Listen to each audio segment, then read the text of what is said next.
லக்னத்துக்கு 4ஆம் இடம் வந்து சந்திரன். இந்த சந்திரன் நல்லா இருந்தா வீடு கிடைக்குமா அப்படின்னு கேட்டா கிடையாது.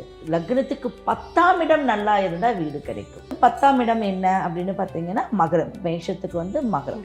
இந்த மகரத்துல என்னவெல்லாம் இருக்கு? செவ்வாய் நல்ல ஒரு உச்சம் பெறாரு, குரு வந்து அங்க நீசம் ஆகிறாரு, சனி பகவான் ஆட்சி. அப்போ இந்த சந்திரனுடைய பார்வை புணர்வு தோஷத்திலேயே விழுந்துகிட்டே இருக்கும். அப்போ அவங்க கொஞ்சம் தாமதமா ஆகும். நீங்க வீடு அப்படின்ற கனவு உங்களுக்கு கண்டிப்பா நிறைவேறும்னா எந்த கோவிலுக்கு போயிட்டு வரலாம்? இப்ப 4ஆம் இடம் வந்து சந்திரன், அம்மன் சம்பந்தப்பட்ட கோயில். நான் பர்டிகுலரா கோயில் சொல்லல. இப்ப 10ஆம் இடம் சனி பகவான், பைரவரையும் சனி பகவான் கும்பிட்டு இவங்க 2 பேர்த்தையும் நீங்க ப்ராப்பரா கும்பிட்டுவாங்க, வீட்டு யோகம் தானா வரும். உங்க குலதெய்வ வழிபாடு ரொம்ப முக்கியமான ஒரு விஷயம். இந்த குலதெய்வ வழிபாடு நீங்க செய்ய செய்ய உங்களுடைய எல்லா யோகமும் உங்களுக்கு வீடு தேடியே வந்துடும்.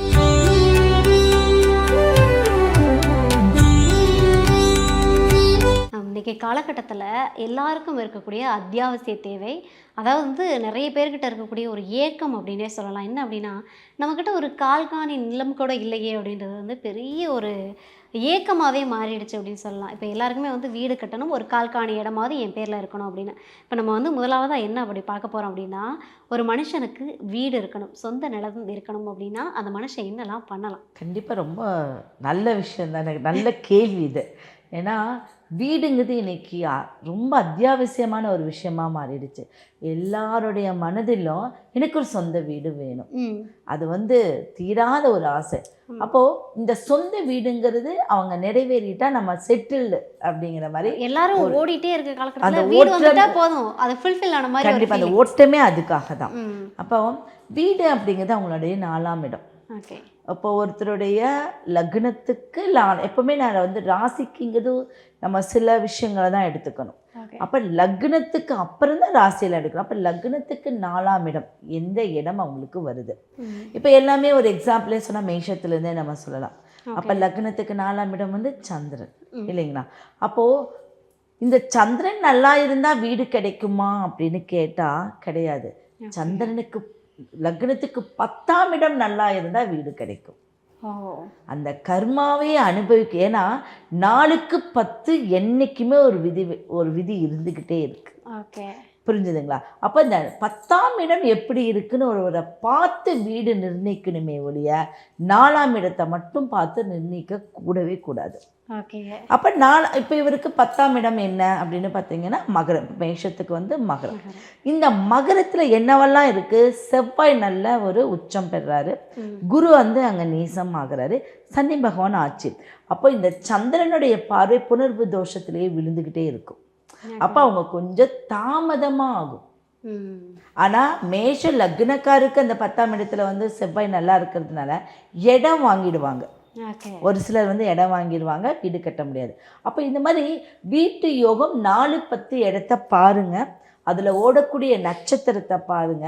அப்போ உங்கள் எந்த லக்னமோ அதுக்கு 4-10 கிரகத்தை எடுத்துக்கோங்க. அது சுக்கிரன், இப்போ செவ்வாய் வருது, சந்திரன் புதன் வருது, இப்படி எடுத்துக்கிட்டு அவங்கள ஆக்டிவேட் பண்ணுங்க.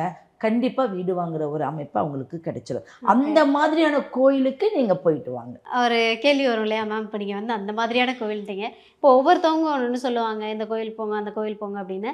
இப்போ வந்து எந்த கோவிலுக்கு ப்ராப்பராக வந்து இந்த கோவிலுக்கு போயிட்டு வந்தாலே போதும், நீங்கள் வீடு அப்படின்ற கனவு உங்களுக்கு கண்டிப்பாக நிறைவேறும்னா எந்த கோவிலுக்கு போயிட்டு வரலாம்? இப்போ 4ஆம் இடம் வந்து சந்திரன், அம்மன் சம்பந்தப்பட்ட கோயில். நான் பர்டிகுலராக கோயில் சொல்லலை. இப்போ 10ஆம் இடம் சனி பகவான், பைரவரையும் சனி பகவான் கும்பிட்டு இவங்க 2 பேர்த்தையும் நீங்கள் ப்ராப்பராக கும்பிட்டுவாங்க, வீட்டு யோகம் தானாக வரும். இப்போ எல்லாரும் முருகர் சொல்லுவாங்க இல்லையா? அவங்க மேஷமே முருகர் தான். அவங்க ஆல்ரெடி வந்து அவங்க முருக பக்தராகவோ இல்லை முருக விஷயமோ இருக்கும். என்னை பொறுத்த வரைக்கும் 4-10 எடுத்துக்கூடிய கிரகம் என்ன கிரகம், அந்த கிரகம் இப்போ சுக்கிரனா இருந்தால் அம்மன் வழிபாடு, ஆனா இருந்தால் பெருமாள் சிவன் வழிபாடு, சனி பகவானா இருந்தால் சிவன் கோயில் இருக்கக்கூடிய பைரவரும் சனி பகவான் வழிபாடு. இந்த மாதிரி பண்ணிட்டு உங்கள் குலதெய்வ வழிபாடு ரொம்ப முக்கியமான ஒரு விஷயம்.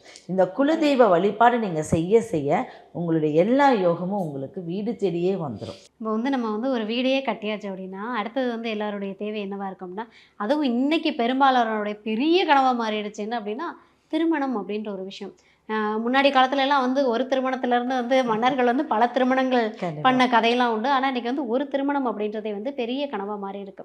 இப்போ வந்து திருமணம் ஆகாதவர்களுக்கு, திருமண வயதுல இருக்கிறவங்களுக்கு நீங்க சொல்லக்கூடிய விஷயம் என்ன? திருமணம்னா எல்லாம் இடம் இப்போ ஜாதக ரீதியாக தானே எல்லாமே பார்க்குறாங்க. கண்டிப்பா. அப்போது ஒரு மனிதனுக்கு 7ஆம் இடம், 9ஆம் இடம், 11ஆம் இடம் ம். நல்லா இருந்தால் திருமணம் அப்படின்னு சொல்லுவாங்க. ஓகே. ஓகே. ஆனால் நான் சொல்கிறது ஒரு திருமணம்னா 7ஆம் இடம் பார்க்குறீங்க, ம். அது 6ஆம் இடமும் 8ஆம் இடமும் நல்லா இருந்தால் தான் திருமணம் நடக்கும்னு நான் சொல்லுவேன். ஏன் அப்படி? ஏன்னா 6ஆம் இடம் நீ ஜெயிச்சுட்டு வந்து திருமணம் நடத்தி அதுலேருந்து சுகபோக வாழ்க்கை பண்ணணும்னா 8.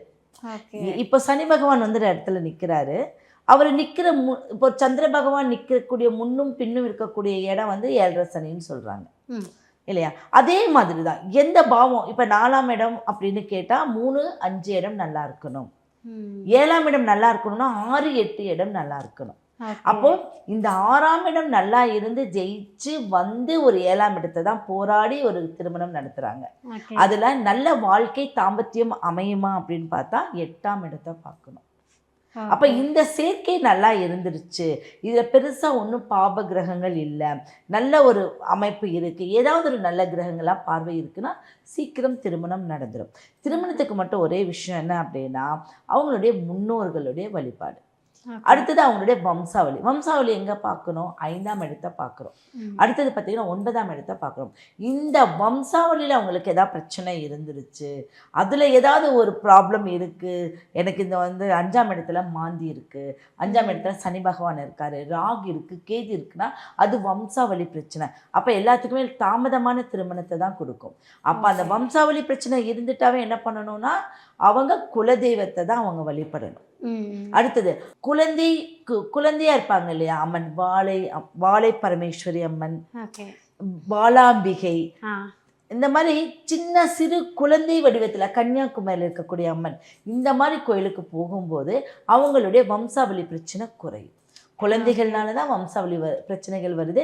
அப்போ அவங்கனாலே அது குறையிறதுக்கு நிறைய வாய்ப்பு இருக்குது. அப்போ இவங்க என்ன பண்ணணும் அப்படின்னா தினம்தோறும் மஞ்சள் பிள்ளையார் பிடிக்கக்கூடிய வழக்கத்தை வச்சுக்கணும். ஓகே. மஞ்சள் பிள்ளையார் பிடிச்சிட்டு வந்தால் மஞ்சள் தானே குரு தான் வந்து எல்லா விஷயத்துக்கும் அதிபதி. அப்போ அந்த மஞ்சள் பிள்ளையாரை பிடிச்சிட்டு அடுத்த நாள் கல் அதை கரைச்சி செடி கூத்திட்டு வரும்போது அவங்களுடைய திருமண தோஷம் கொஞ்சம் கம்மியாகும். திருமணம் லேட் ஆயிடுச்சுன்னா கண்டிப்பாக சப்த கன்னியர்கள், கந்தர்வ திருமணம் கேள்விப்பட்டிருக்கீங்களா? இந்த கந்தர்வ திருமணம் என்னன்னா திடீர் திருமணம், உடனே பார்த்து பிடிச்சதுன்னு அவங்க நினைச்சாதான் அப்சரஸ்ன்னு சொல்லுவாங்க. அப்போ அவங்க வந்து அட்ராக்ட் அப்படிங்கிறது அப்சரஸ், ஒரு அட்ராக்ட் ஆகக்கூடியது, நம்மளுக்கும் அவங்களுக்கு ஈர்ப்புத்தன்மை அதெல்லாம் வரக்கூடியதுக்காக சப்த கன்னியர் வழிபாடு. ஓகே. பர்டிகுலராக சப்த கன்னியர் வழிபாடு. Super ma'am, super. அதாவது வந்து பொதுவாக யாருக்கிட்டையாவது போய் கேட்டோம்னா 7, 9 பார்த்து திருமணம் பண்ணிக்கொண்டு வாங்க, அதாவது முன்னாடி பின்னாடி இருக்கிற பிரச்சனையை பார்க்காம திருமணத்தை மட்டும் நோக்கி போகிறது தப்பு அப்படின்னு சொல்லிட்டு கண்டிப்பாக என்ன பண்ணணும் அப்படின்றதே வந்து திருமணம் ஆகாதவர்களுக்காக ரொம்ப தெளிவாக சொல்லியிருக்கீங்க. Super ma'am.